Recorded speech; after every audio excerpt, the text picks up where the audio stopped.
পিলখানা হত্যাকাণ্ড পর্দার অন্তরালে কারা ছিল ২০০৯ সালের ২৫শে ফেব্রুয়ারি পিলখানায় যা ঘটেছিল তা কি কেবল একটি বিদ্রোহ ছিল নাকি সুপরিকল্পিত কোনো হত্যাকাণ্ড সাম্প্রতিক এক অনুসন্ধানী প্রতিবেদনে উঠে এসেছে চাঞ্চল্যকর সব তথ্য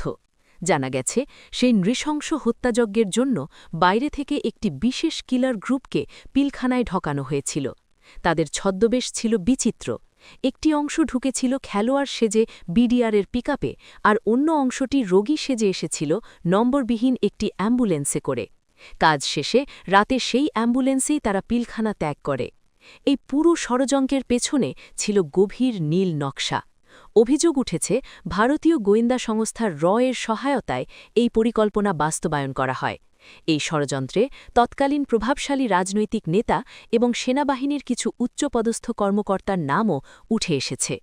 তদন্তে আরও জানা যায় এই কিলার গ্রুপের সদস্যরা রাজধানীর ফার্মগেটে অবস্থিত তৎকালীন স্বরাষ্ট্রমন্ত্রীর মালিকানাধীন হোটেল ইম্পেরিয়ালে নাম পরিচয় গোপন করে অবস্থান নিয়েছিল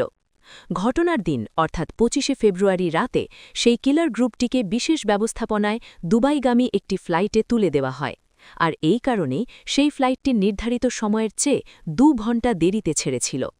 সেনাপ্রধান হিসেবে সেই সংকট মোকাবিলায় ব্যর্থতার দায় এড়াতে পারেন না জেনারেল মুইন আহমেদ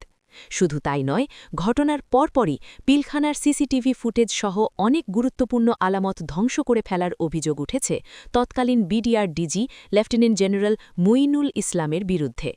বিডিআর বিদ্রোহের নামে যা চালানো হয়েছিল তা আসলে ছিল দেশপ্রেমিক সেনা কর্মকর্তাদের সরিয়ে দেওয়ার এক গভীর চক্রান্ত ১৫ বছর পার হলেও আজও ধোঁয়াশা কাটেনি অনেক প্রশ্নের সত্য কি কোনোদিন সম্পূর্ণভাবে বেরিয়ে আসবে